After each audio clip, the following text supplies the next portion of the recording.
इन्होंने इस पेड़ को देखा, ये देख रहे हैं इस पेड़ को, और इस पेड़ की छाल को, यहाँ पर क्या है, इसकी छाल, छाल मतलब समझते हो, कॉर्क, डेड पार्ट, जिस पे हम ऐसे मुक्का मारेंगे तो उसकी पपड़ी पपड़ी निकल। Hello guys, welcome to the SLW hashtag 5th chapter का फर्स्ट पार्ट, मतलब चैप्टर नंबर 5 बायोलॉजी का है। 9th क्लास में हमको पढ़ना है सेल के बारे में। अब इस सेल क्या होता है, तो एक छोटी सी बात यहाँ पर ही समझ लेते हैं कि सेल होती है basic, structural, functional unit. Unit का मतलब होता है कोई एक चीज़ जिससे पूरी चीज़ें बनी है, जैसे कि एक केला, 1 बनाना एक यूनिट है, ठीक है। जब 12 बनाना हो जाएंगे तो बन जाएगा वो 1 दर्जन। इस पूरी दीवार को बनाने के लिए एक ब्रिक थी, जब बहुत सारी ब्रिक आ गई तो पूरी की पूरी दीवार खड़ी हो गई। ऐसे ही इस सेल को मिला मिला के ढेर सारा हम क्या बना देंगे, एक, जब ढेर सारी सेल मिल जाएगी तो बन जाएगी पूरी की पूरी एक बॉडी, ठीक है। तो हमको इस पूरे चैप्टर में इस सेल के अंदर भी जाना है और सेल के बाहर भी बहुत सारी चीज़ें समझनी है। अब इसको क्यों कहा हमने कि सेल बेसिक है, स्ट्रक्चरल है और फंक्शनल है, तो भैया इस सब का कारण है कि सेल एक फंडामेंटल यूनिट है। अरे यार, ये तो चैप्टर का ही नाम है, देखो, फंडामेंटल यूनिट ऑफ लाइफ। अब इस फंडामेंटल यूनिट ऑफ लाइफ में हम लोगों को ये समझना है कि इसको बेसिक क्यों कहा, स्ट्रक्चरल क्यों कहा, फंक्शनल क्यों कहा। बेसिक इसलिए कहा क्योंकि ये सबसे स्मॉलेस्ट होती है। क्या है, सबसे स्मॉलेस्ट, छोटी चीज़ होती है तो उसको बोलेंगे ना बेसिक। भैया तुम्हारी इतनी चीज़ तो हो तब जाके हम इतना कुछ कर पाएंगे। एक बूंद पानी तो हो तब जाके हम सागर बना पाएंगे। एक ईंट तो हो, ये एक ईंट बनाते हैं, एक ईंट तो हो तब जाके अपन पूरी दीवार बना पाएंगे। तो ये यूनिट है, बेसिक यूनिट, मतलब क्योंकि सबसे छोटी थी ना, छोटी छोटी चीज़ों से बड़ी चीज़ हो पाती। स्ट्रक्चरल क्यों बोला, इस ईंट को ऐसे जमा दो तो इसका स्ट्रक्चर ऐसा हो गया। अगर ईंट एक के ऊपर एक जमाएंगे तो दीवार ऐसी बनेगी। अगर हम ईंट को ऐसे ऐसे रखते जाएंगे लाइन से तो दीवार कैसी बनेगी, ऐसी बनेगी। इसमें एक एक ईंट हमने ऐसी रखी, मान लो ये एक ईंट, ये 2 ईंट, ये 3 ईंट, फिर यहाँ पर भी 3 ईंट ऐसी रखनी, फिर 3 ईंट ऐसी रखनी, तो एक ऐसी ईंटें रखा गई ऐसी, तो स्ट्रक्चर इसका ऐसा हो गया। एक दीवार हम चाहें तो ऐसी बना सकते हैं, ये ऐसी दीवार भी बना सकते हैं कि नहीं बना सकते? अरे बोल दो हाँ, ये लो, ऐसी ऐसी ईंट रखोगे तो ऐसी दीवार बन जाएगी। तो स्ट्रक्चर क्यों है, क्योंकि सेल कैसे कैसे अरेंज्ड है, लंबी अरेंज्ड है, विड्थ में ज़्यादा है, हाइट में कैसी ज़्यादा है, उस हिसाब से उसका स्ट्रक्चर डिसाइड होगा। इसलिए सेल डिसाइड करेगा कि किसी ऑर्गेनिज्म का स्ट्रक्चर क्या होगा। समझ में आ गया? फंक्शनल यूनिट क्यों है, क्योंकि सारे के सारे फंक्शन से सेल में परफॉर्म होते हैं। ये दीवार कितनी मजबूत है वो डिपेंड करेगा कि आपने कौन सी ईंट ली, ठीक है। मतलब ईंट भी पक्की होनी चाहिए ना, ईंट कमज़ोर होगी तो हम दीवार खड़ी करेंगे गिर जाएगा। सारे के सारे फंक्शन से सेल में है का मतलब होता है कि चाहे डाइजेशन हो, चाहे रेस्पिरेशन हो, चाहे सर्कुलेशन हो, चाहे ब्लड आ रहा है जा रहा है, वो सब कौन कर रहा है? हम ऑक्सीजन लेते हैं, वो सेल में जाती है। हम कार्बन डाइऑक्साइड छोड़ते हैं, वो सेल छोड़ती है।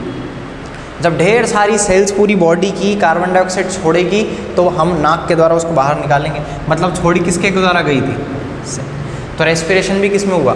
सेल में। डाइजेशन मतलब होता है फूड का इंटेक करके एनर्जी प्रोडक्शन करना, तो एनर्जी किसने बनाई? सेल ने। तो सारे के सारे फंक्शंस सेल करता है, इसलिए वो बेसिक है, स्ट्रक्चरल है और फंक्शनल यूनिट है। याद हो गया?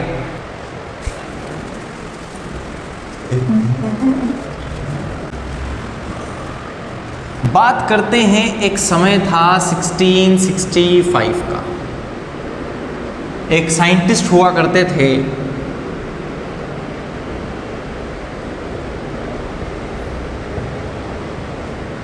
Robert Hooke. इन्होंने क्या करा, एक पेड़ को देखा, पेड़ को देखा। चलो आओ एक कहानी सुनते हैं। ये रॉबर्ट हुक खड़े हैं सामने, इन्होंने इस पेड़ को देखा, ये देख रहे हैं इस पेड़ को, और इस पेड़ की छाल को, यहाँ पर क्या है, इसकी छाल, छाल मतलब समझते हो, कॉर्क, डेड पार्ट जिस पे हम ऐसे मुक्का मारेंगे तो उसकी पपड़ी पपड़ी निकल जाती है। जैसे नीम का पेड़ है अच्छा बड़ा, ठीक है, मान लो ये नीम का पेड़ है, और उसके हमने जो छाल देखी उसको हम थोड़ा सा ऐसे खोद के निकाल सकते हैं कि नहीं? तो कॉर्क होती है, डेड सेल्स होते हैं इसमें। कैसे होती है? डेड होती है। आपके नाखून डेड हैं, हम इसको आराम से काट सकते हैं ना, नाखून को कोई दर्द नहीं होगा, तो कॉर्क भी निकाली जा सकती है। ये प्रोटेक्शन के लिए होती है, कॉर्क भी प्रोटेक्शन के लिए होती है। यहाँ पर हमारे नाखून भी प्रोटेक्शन दे रहे हैं, ये कॉर्क भी इसको प्रोटेक्शन देती है। ये कॉर्क के अंदर इन्होंने कंपाउंड माइक्रोस्कोप के द्वारा, किसके द्वारा? बोलो बोलो बोलो, कंपाउंड माइक्रोस्कोप के द्वारा, ये माइक्रोस्कोप था, उसके अंदर इन्होंने इस कॉर्क को स्टडी किया और पाया कि इसके अंदर ढेर सारे ऐसे ऐसे सेल्स थे, ऐसे ईंट जैसे, ऐसे इनके पास इन्होंने देखा कि उसमें बहुत सारे ऐसे सेल्स थे कॉर्क के अंदर ऐसे।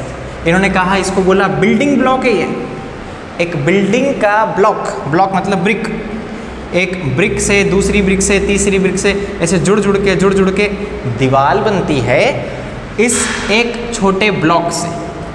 इस ब्लॉक से पूरा का पूरा कॉर्क बना, और ऐसे कॉर्क मिल के पूरा पेड़ का तना बना, कुल मिला के पेड़ बना। अभी ऐसा समझ लो पेड़ बन गया, पूरा का पूरा प्लांट का ऐसे बना था इस चीज़ से।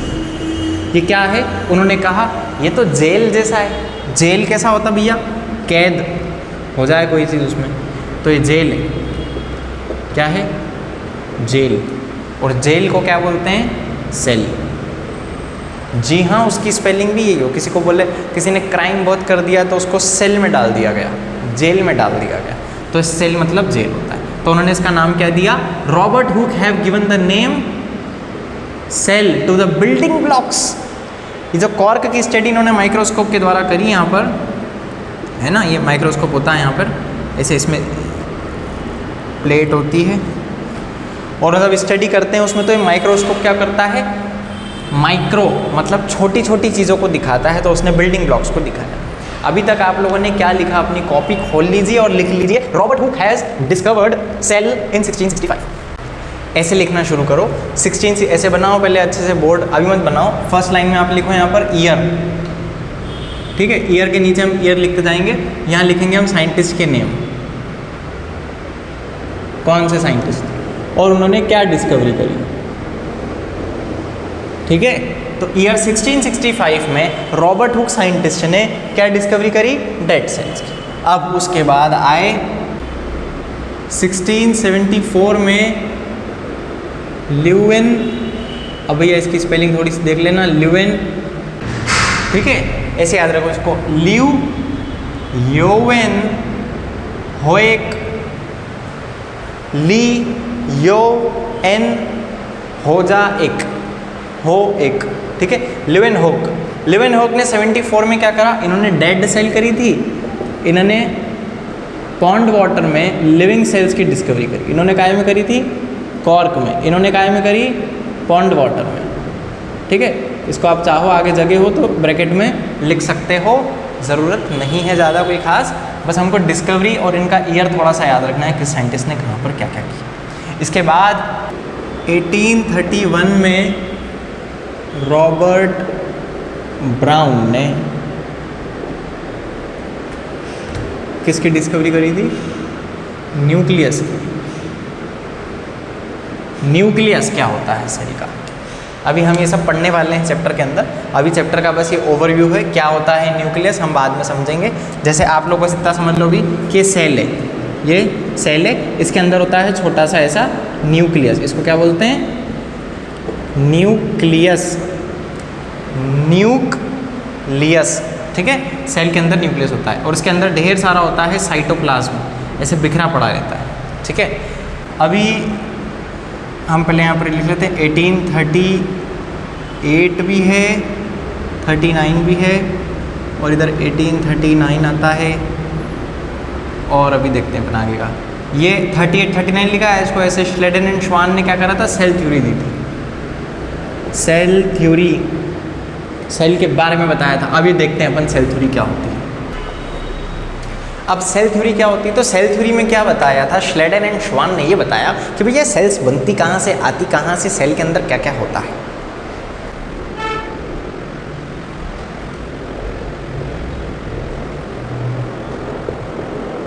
प्लीज़ मेरे साथ साथ आप लिखते जाइएगा। All living organisms are made up of cells. जितने भी लिविंग ऑर्गेनिजम्स हैं, जैसे कि टाइगर, आप लोगों को पता है शेर क्या होता है, शेर के अंदर भी क्या है, सेल्स।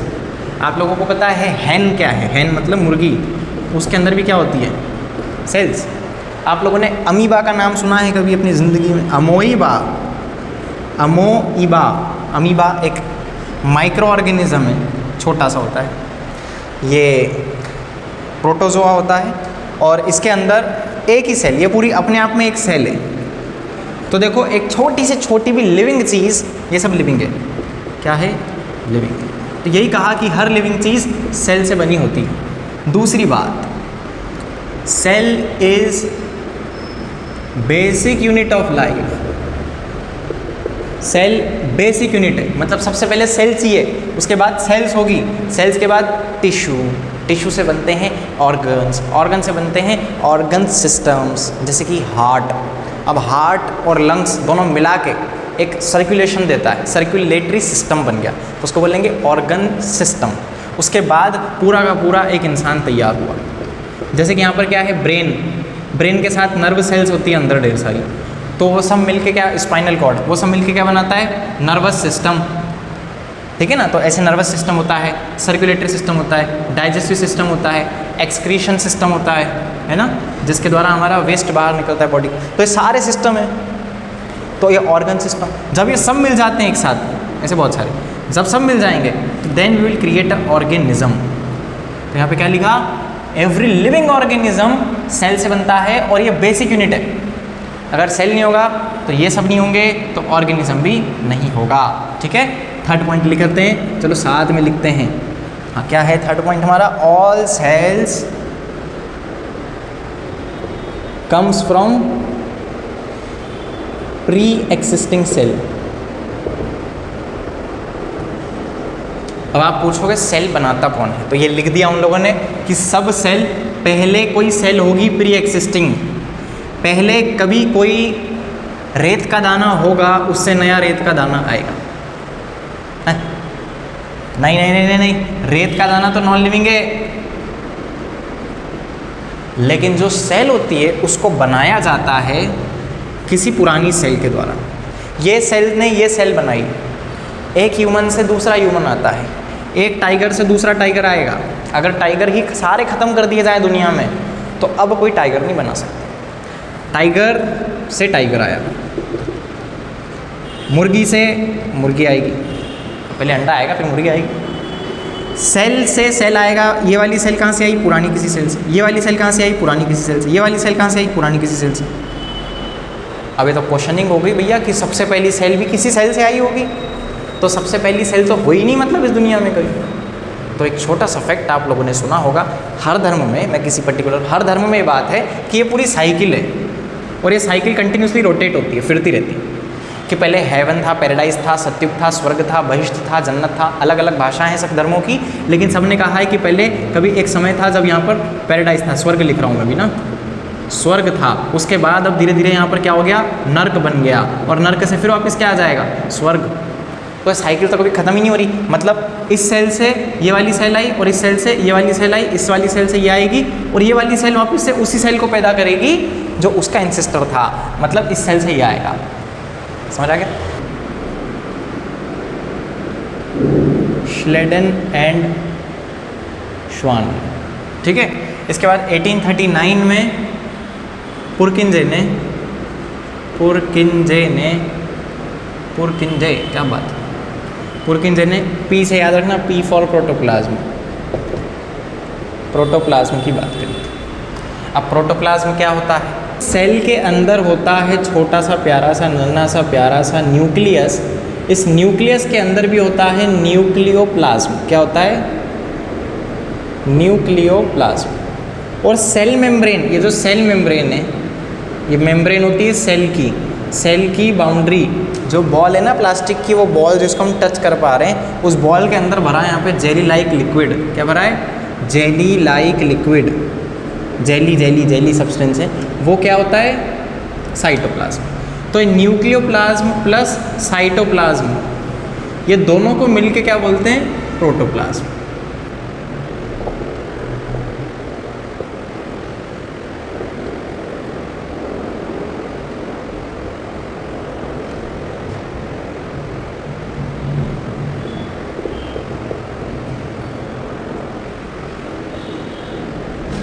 ये वो लिविंग कंटेंट है जिसमें सारे ऑर्गेनेल्स रहते हैं। अभी सेल ऑर्गेनेल्स हम समझते हैं बाद में, और उसमें बहुत सारे फ्लूइड्स, प्रोटीन्स, अमीनो एसिड्स, ये लिविंग कंटेंट है। हमारी सेल के अंदर जो जिंदा चीज़ है, जो सेल को पूरा फंक्शन करने में प्रॉपरली हेल्प कर रही है, वो न्यूक्लियोप्लाज्म और साइटोप्लाज्म की मदद से हो पाता है। भैया जिस पानी के अंदर सारी मछलियाँ तैर रही है, उस पानी का धन्यवाद, इस प्रोटोप्लाज्म का धन्यवाद, जिसके अंदर ये न्यूक्लियस भी तैर रहा है। समझ रहे हो ना? तैर रहा है मतलब एक ही जगह पे है, लेकिन उसने साइटोप्लाज्म एक जेली लाइक सब्सटेंस है जिसके कारण वो सब ऑर्गेनेल्स अपनी जगह पर हैं। तो प्रोटोप्लाज्म उससे भी बढ़कर है, साइटोप्लाज्म से भी बढ़कर कौन हुआ? प्रोटोप्लाज्म। उसके बाद 1855 में विक्रो ने विर्को ने एक्सपांडेड सेल थ्योरी दी, मतलब जो सेल थ्योरी बन चुकी थी उसको और डिटेल किया। ठीक है, एक्सपांडेड सेल थ्योरी दी। और ये सब मैं इसलिए लिख रहा हूँ आप लोगों के सामने कि आप लोगों को याद होते जाए। आप लोग मेरे साथ साथ लिखते जाओ तो भी याद होता है, डायरेक्ट हम स्क्रीन पर दिखा देंगे तो याद नहीं होगा, इसलिए धीरे धीरे आप मेरे साथ साथ लिखो। नहीं तो मेरे को क्या, मैं एक बार में लिख दूंगा, वीडियो चालू कर दूंगा, सब लिखा हुआ मिल जाएगा। ठीक है ना? अभी 1940 में क्या हुआ भैया? ये 8 लिखने की ज़रूरत नहीं थी, बस 7 के बारे में बहुत है। अब देखो क्या हुआ, इन सब ने तो बेचारों के पास इतना 1855 तक कोई ज़्यादा कोई ऐसा माइक्रोस्कोप आया ही नहीं था, लेकिन उसके बाद इलेक्ट्रॉन माइक्रोस्कोप आया। इलेक्ट्रॉन माइक्रोस्कोप आया और इलेक्ट्रॉन माइक्रोस्कोप के द्वारा उन्होंने बहुत सारे सेल ऑर्गेनेल्स डिस्कवर कर लिए अंदर के। इन्होंने तो बार बार की चीज़ें बताई, और ये जब इलेक्ट्रॉन माइक्रोस्कोप क्या होता है, या कंपाउंड माइक्रोस्कोप के अंदर ना केवल 2 लेंसेज का यूज़ किया जाता है। 2 लेंस होते हैं, ये ऐसा एक लेंस, दूसरा लेंस। अब इसके द्वारा हम जितनी चीज़ें पढ़ सकें पढ़ लेते हैं। इसमें जो सामने रख दोगे उसका जूम स्ट्रक्चर यहाँ पे बना देगा। ठीक है, ये आप लोग पढ़ोगे बड़ी क्लासेस में कि कैसे काम करता है। यहाँ पर फोकस बीच में बन जाता है इसका, और वो इधर जाती है लाइट रे, और वो ऐसे बनाता है इसको। या हमको कोई छोटी चीज़ होगी तो बहुत बड़ी दिखेगी, मतलब वो अंदर जाते एक सेल भी इतनी सी है पर हमको इतनी बड़ी दिख जाएगी माइक्रोस्कोप में। ठीक है, मैं एग्जांपल देने के लिए समझा रहा हूँ ना, इतनी सी दिखेगी वो, क्योंकि वो बहुत छोटी सी है। इतनी सी चीज़ उसमें इतनी बड़ी दिखेगी हमको। ये माइक्रोस्कोप का काम होता है। तो कंपाउंड माइक्रोस्कोप क्या करता है, जो नेचुरल सनलाइट होती है उसके हिसाब से इसका काम होता है पूरा। ये कंपाउंड माइक्रोस्कोप का आपको डायग्राम दिया हुआ है बुक में, आप इसको देख सकते हैं। इसमें बहुत सारे पार्ट्स भी लिखे हैं, ज़्यादा हमको डिटेल में जाने की ज़रूरत नहीं, इससे कोई क्वेश्चन नहीं आता है। इलेक्ट्रॉन माइक्रोस्कोप के बारे में क्या है, इलेक्ट्रॉन माइक्रोस्कोप में होते हैं इलेक्ट्रॉन की बीम या रेज, और दूसरा इसमें जो लेंस होते हैं वो मैग्नेटिक लेंस होते हैं। कैसे होते हैं? Magnetic lens. ये भी आप 10th क्लास में जाओगे तो समझ में आएगा। Magnetic effect of electric current में किसी करंट का फ्लो, मतलब इलेक्ट्रॉन्स का फ्लो मैग्नेटिक फील्ड बनाता है, और उसके हिसाब से मैग्नेटिक लेंस उसमें लगाते हैं। ये बहुत हाई पावर देता है, ये बहुत high, very high power microscope होता है। ठीक है, जो हमको बहुत ज़्यादा हाई रेजोल्यूशन देगा। समझ रहे हो ना, मतलब हमको क्लियर दिखेगा, हाई रिजोल्यूशन। जो इसने सेल बनाई ना, ये जो सेल दिखाएगा उसको ये और क्लियर भी दिखाएगा, और ज़्यादा जूम भी हो सकता है इसमें इलेक्ट्रॉन माइक्रोस्कोप। ठीक है, तो इसी के साथ हमको इलेक्ट्रॉन माइक्रोस्कोप के द्वारा बहुत सारे सेल ऑर्गेनेल्स पढ़ने को मिले। तो देखो, किसी सेल के अंदर ये न्यूक्लियस है, ये क्या है? न्यूक्लियस। ऐसे कितने सारे यहाँ पर सेल ऑर्गेनेल्स होते हैं। जैसे ये होता है एंडोप्लाज्मिक रेटिकुलम, ये हम पढ़ेंगे अगले वीडियोस में पढ़ेंगे।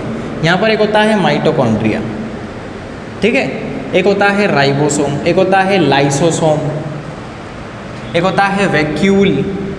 वैक्यूल इतना बड़ा होगा क्या? अरे हाँ, थोड़ा बहुत हो सकता है, कोई दिक्कत नहीं। इसका काम होता है फूड स्टोर करने का।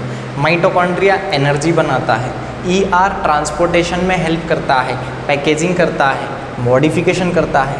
एक होता है गोल्जी अपैरेटस, ER का भाई है जैसे ही, जो ER काम कर देगा वो आएगा सीधा गोल्जी एपैरेटस में, ठीक है। तो उसको लगभग ऐसे, ये डिटैच्ड है, देखो ये एक, ये दूसरा, ये तीसरा, और इसमें पूरा ये एक ही है, ठीक है ना, समझ में आ रहा है। ऐसे बहुत सारे सेल ऑर्गेनेल्स होते हैं। तो कौन कौन से होते हैं, आप चाहो तो इनको लिख सकते हो साइड में। माइटोकॉन्ड्रिया होता है,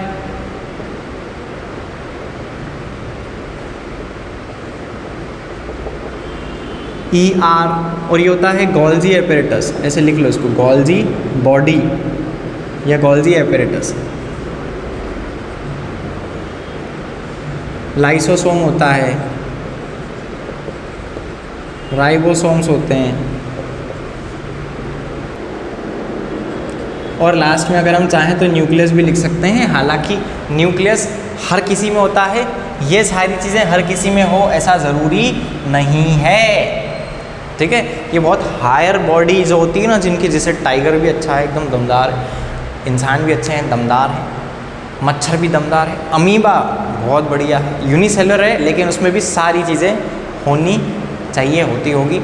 लेकिन कुछ जैसे बैक्टीरिया होते हैं, उनमें इतनी ताकत नहीं होती, उनमें इतने सारे फंक्शंस परफॉर्म करने की कोई ज़रूरत नहीं है, वो छोटी सी चीज़ है। अमीबा भी छोटी सी चीज़ है, लेकिन वो एक हायर ऑर्डर ऑर्गेनिज्म हो गया। अगर आप लोग चाहो तो ये वाला डायग्राम बना के ये सारे सेल ऑर्गेनेल्स लिख सकते हो। ये सारी सेल ऑर्गेनेल्स के बारे में बातें थी, जिसको इलेक्ट्रॉन माइक्रोस्कोप के बारे में हम देख पाए, तो सब बातें इन लोगों ने बताई। तो आई होप आप लोगों को इस लेक्चर में मज़ा आया होगा। चलिए टाटा बाय बाय।